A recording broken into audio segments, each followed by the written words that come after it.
আসসালামু আলাইকুম। 4 দিন আগে আইএসপিআরের পক্ষ থেকে আমাদেরকে জানানো হয় যে সেনাবাহিনীর অভ্যন্তরে অথবা ক্যান্টনমেন্টে কিছু সংখ্যক লোক তারা আছেন যাদের জীবন বাঁচানোর জন্য সেই জায়গায় তারা আশ্রয় চেয়েছেন। কিন্তু আজকে আমরা আরেকটি প্রজ্ঞাপন বা আরেকটি প্রতিবেদন দেখলাম আইএসপিআরের পক্ষ থেকে পাঠানো হয়েছে যে সেনাবাহিনীর অভ্যন্তরে ক্যান্টনমেন্টে প্রায় 626 জন লোক আশ্রয় গ্রহণ করেছিলেন। তাদের মধ্যে 4 জনকে ইতিমধ্যেই পুলিশ প্রশাসনের কাছে তুলে দেওয়া হয়েছে, আর 11 জন এখনও তাদের কাছে আছেন।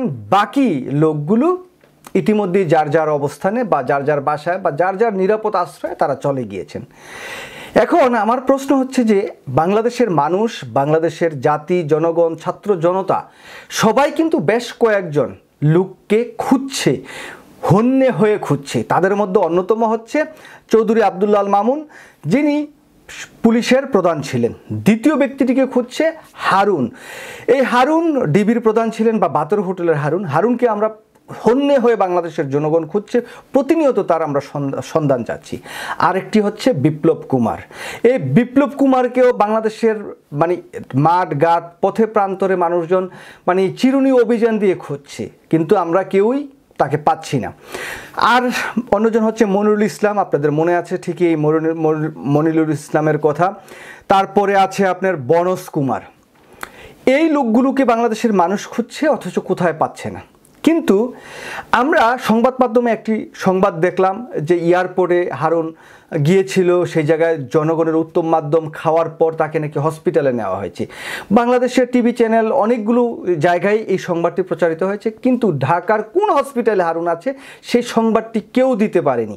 আসলে প্রকৃতপক্ষে হারুন কোনো মাইরও খায়নি, এয়ারপোর্টেও যায়নি, অথবা হারুন কোনো হসপিটালে ভর্তিও হয়নি। হারুন ক্যান্টনমেন্টের ভিতরে আছে, এই বিষয়টি আমরা অন্ততপক্ষে বিশ্বাস করি। কারণ এই হারুন, মনিরুল, বনজ কুমার, বিপ্লব অথবা চৌধুরী আবদুল্লাহ আল মামুন তারা সেনাবাহিনীর কাছে গিয়ে আশ্রয় চেয়েছে। যেহেতু সেনাবাহিনীর একটি অংশ এই মনিরুল, হারুন অথবা বিপ্লব কুমার, বনজ কুমার অথবা চৌধুরী আবদুল্লাহ আল মামুনের তাদের দোসর তারা, সেই জন্যই আমরা সবাই দৃঢ়ভাবে বিশ্বাস করি তারা এখনও ক্যান্টনমেন্টের ভিতরেই আছে। আর সেনাবাহিনী জানে যে এই মানুষগুলো সরকারি টাকায় অস্ত্র কেনা, সরকারি টাকায় গুলি কিনা, সরকারি বেতন নিয়ে তারা যেই সাধারণ জনগণের টাকায় তারা এই সমস্ত কিনেছেন, খেয়েছেন, তাদের বুকের উপর নির্বিচারে গুলি করেছেন। এই কুলাঙ্গারগুলো, এই সন্ত্রাসীগুলো সরকারি চাকরি করে, সরকারি অস্ত্র দিয়ে বিরোধী দলের নেতাকর্মীদেরকে বর্বরভাবে খুন করেছেন, গুম করেছেন, তাদের টুটি চেপে ধরেছেন, তাদের রাজনৈতিক যে অধিকার সেগুলো খর্ব করেছেন। এই জায়গাতে আমরা সবাই এখন বাংলাদেশ সেনাবাহিনীর যিনি প্রধান আছেন ওয়াকারুজ্জামানের কাছে বিনীত অনুরোধ জানাই, আমরা এই সন্ত্রাসীগুলোর সন্ধান চাই।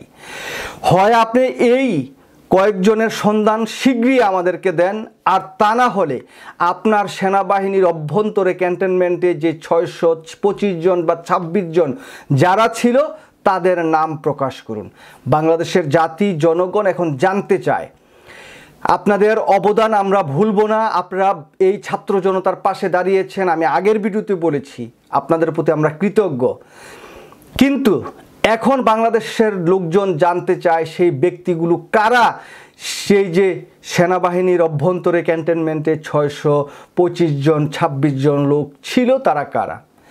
যদি আপনারা তাদের নাম লিস্ট না দিতে চান, তাহলে আমাদের এই মুহূর্তে যাদেরকে আমরা খুঁজছি, বাংলাদেশের জাতি জনগণ খুঁজছে, তাদেরকে হন্যে হয়ে খুঁজছে, তাদেরকে জনগণের সামনে এনে দেন, অথবা আপনার কোনো আদালতে, আইনে, যেখানেই পারেন। নতুন যেহেতু পুলিশ মহাপরিদর্শক আসছেন ময়নুল ইসলাম, ওনার কাছে হস্তান্তর করুন।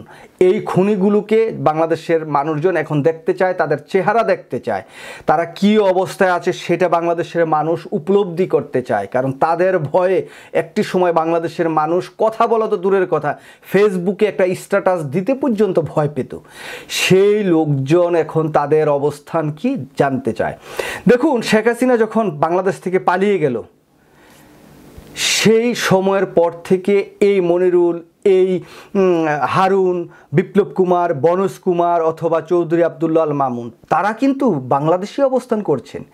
তার পরবর্তী সময় কিন্তু বিজেপি যেটা আছে আমাদের বর্ডার গার্ড তারা কিন্তু সতর্ক ছিলেন, তারা কিন্তু কাউকে পালাতে দেননি, সেরকমই আমরা সংবাদ পেয়েছি। এবং বাংলাদেশের এয়ারপোর্ট শাটডাউন ছিল, সেই সময়টাতেই কিন্তু সবগুলো ক্যান্টনমেন্টের ভিতরে ঢুকেছে। সেই সময় আমরা কোনো তথ্য সূত্রে আমরা জানতে পেরেছি যে কিছু সংখ্যক লোক ক্যান্টনমেন্টে ছিল, কিন্তু এত বিশাল সংখ্যক প্রায় 625-26 জন সেটা কিন্তু আমরা জানতাম না। আর কিছু আমরা শুনেছি বিভিন্ন দূতাবাসে তারা পালিয়ে আছেন।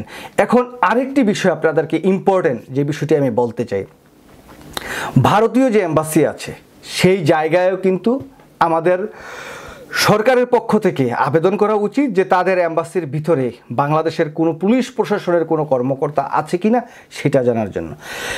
এই জায়গাতে আমাদের সেনাবাহিনীর প্রধান ওয়াকারুজ্জামান আর পুলিশ বাহিনীর প্রধান ময়নুল ইসলাম এই দুজনকে কঠোর পদক্ষেপ নিতে হবে। সেনাবাহিনীর প্রধানকে প্রধানত প্রথমে আশ্বস্ত করতে হবে তাদের যে 626 জন লোক তাদের ক্যান্টনমেন্টে ছিল সেই জায়গায় এই লোকগুলো নাই।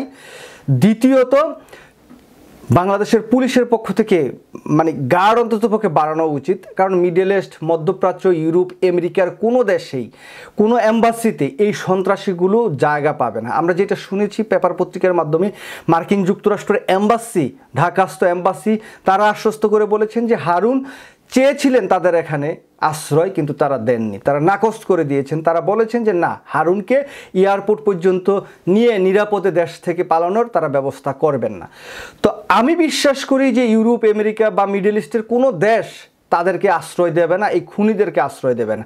যদি বাংলাদেশে কোনো জায়গায় তারা এই আশ্রয় পেয়ে থাকে তাহলে ইন্ডিয়ান এম্বাসিতে আশ্রয় পেয়েছেন, আর তা না হলে ক্যান্টনমেন্টের ভিতরেই তারা এখন অবধি আছেন, যেটা সেনাবাহিনীর প্রধানের নেতৃত্বে তাদেরকে লুকিয়ে রাখা হয়েছে।